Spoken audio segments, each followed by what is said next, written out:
Намираме се пред една уникална пещера, не само в България, но и в Европа. Това е Деветачката пещера, която е с най-високия вход, свод 40 метра.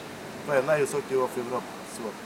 Пещерата е открита 1921 година, официално, и е дълга близо 2 км и половина. Навътре височината достига до 60 метра. Най-характерно за нея е, че има отвори на тавана, с малко ще ги видим, и има около 35 000 прилепа вътре в самата пещера. Също така има смоци, костенурки и други животински видове и птици.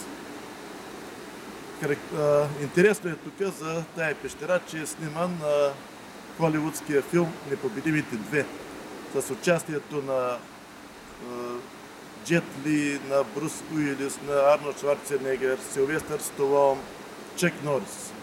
Щом Чак Норис е влизал в тая пещера, предполагам, че ние можем да влезем също.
Една баба е привела царя през осама, той е тръгнал да минава през едно дълбоко място.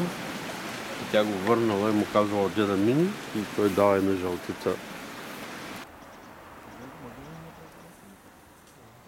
За филма "Непобедимите две" се прави този мост, да може техниката да влезе в пещерата. След края на филма мостът остава подарък и сега всички ние можем да преминаваме по него. Както виждате, тук е изкривено, може би Шварценегер би ударил.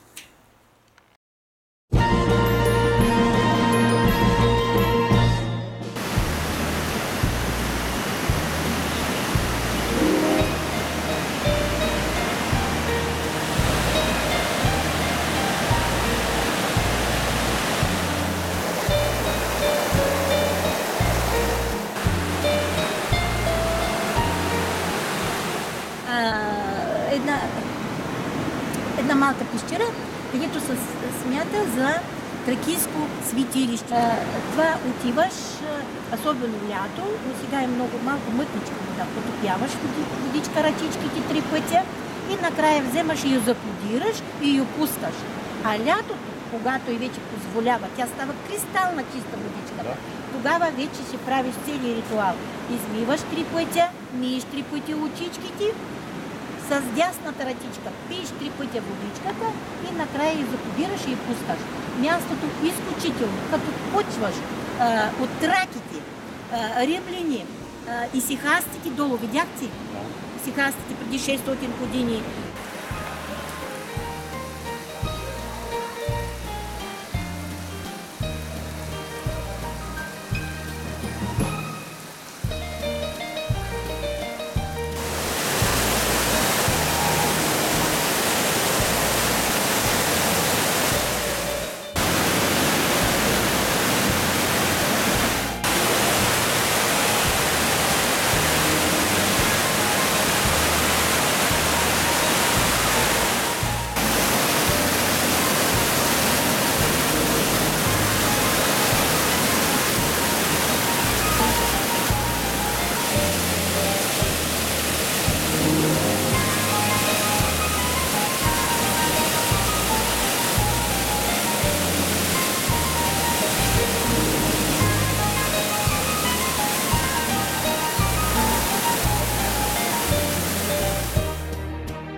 Ето го.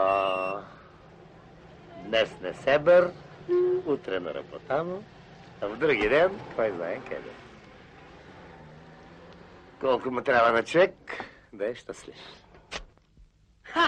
Чичо Манчо, снехте! Намираме се в град Левски, родното място на големия театрален и киноактьор Георги Парцалев. Тук в родното му място читалище е кръстено на неговото име и има също така и улица на неговото име. А това е музеят, където се помещават мебели и неща, които са подарени от неговата сестра и от майка му от София, принесени тук в родния му град. Георги Парцалев е изиграл общо над 60 роли в киното и в театъра, както така и скетчови и много концерти и спектакли из страната. Познат е с много такива култови роли, като Чичо Манчо от Деца на море, от Хаджи Ахил под игото, на Чербачи Коста от Криворазбраната цивилизация и много други такива култови роли. Това е, може би, най-големият комедиен актьор и най-тъжният клоун в България за от миналия век.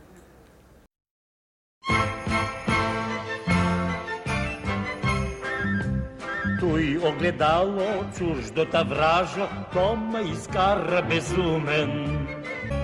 Аз съм най-хубав, аз съм най-снажен, аз съм и бел, аче и румен.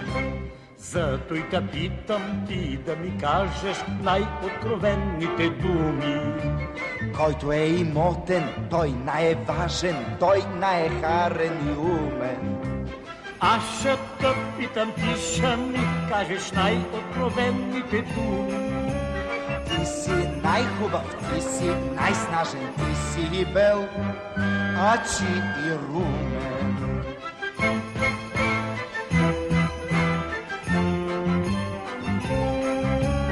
Аз съм най-хубав, аз съм най-снажен, аз съм и бел, ачи и румен.